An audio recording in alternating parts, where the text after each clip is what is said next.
Забастоўка на гомсельмашы сёння гэта гучыць неверагодна. Але ў 1990 годзе у Гомелі баставалі завод імя Кірова, завод станочных вузлоў, радыёзавод «Луч». А гомсельмаш быў самым актыўным і стаяў ля вытокаў страйкамаў Беларусі. Распавядаем, што прымусіла працоўных абараняць свае правы і чым усё скончылася.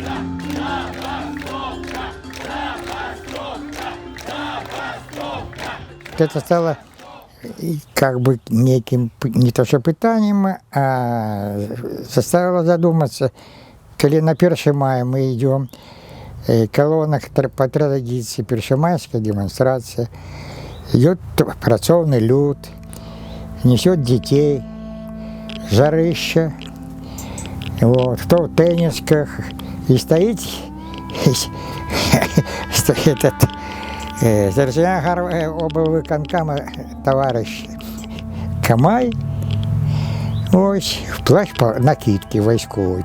Питання, що за справи такі, розумієте, чучело стоїть некое на постаменте, а мы идем и хвалим, слава КПСС, ура, и все такое. Ну так, вот оттуда-то оно и пошло, вот эти вот.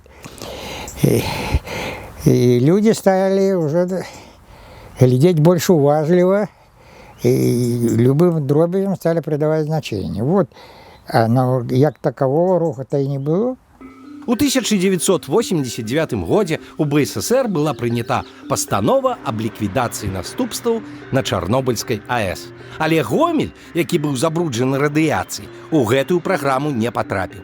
Тады працоўны Яўген Мурашка пачаў пісаць звароты да кіраўніцтва БССР і СССР і пераконваць рабочых змагацца за свае правы. Пачаў звяртацца па падтрымку да правкама заводу, але поспеху гэта не мела. И тогда я уже конкретно стал рихтовать страйк. Я выработал регламент, згодом якому мы назвали это оккупационный страйк. Администрация, керівництво цеха отхилялась от керівництва. Начальник цеха становился просто человеком, громадянином просто. Он даже ну как, рабочий, может, конечно, не назовешь, но он уже не имел возможности керовать. Крановщицы, например, это мостовые краны, они только слухали мою команду. И в 12, я говорю, 55 я вышел в цех.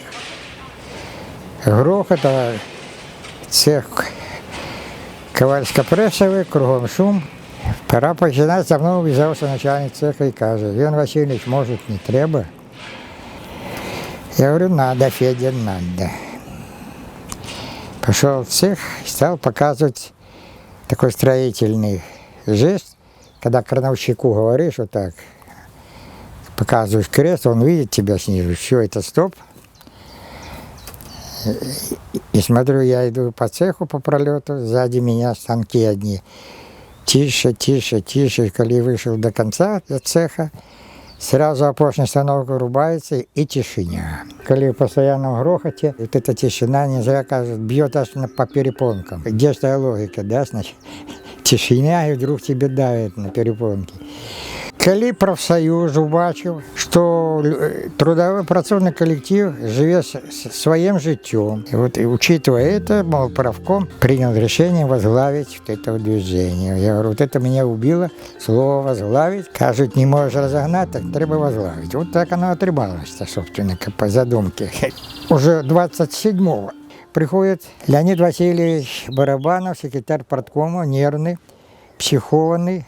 Пришел по телетайпу, пришло поведомление, что к нам едет Камай. Камай и Соколов. Что робить, что ой-ой-ой, нас дымуть. И зовите людей. Слава было у Камая. Только он рот раскроет, сразу в толпе орел. Сука, ну короче, что хочешь. Побейте, вот такие люди, а там люди же разные, до феи. Соколова так они не чапали, вот на Камая бедного.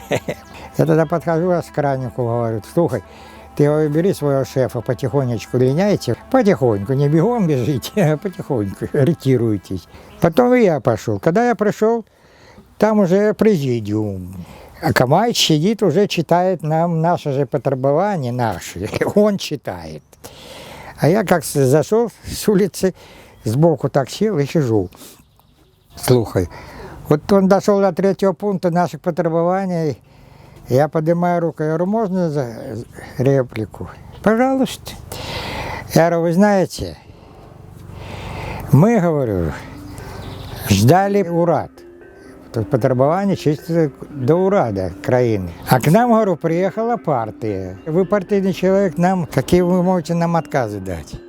У той дзень працоўныя гомсельмашу змаглі абараніць кіраўніцтва завода. Усе перамовы з прадстаўнікамі кампартыі былі спынены.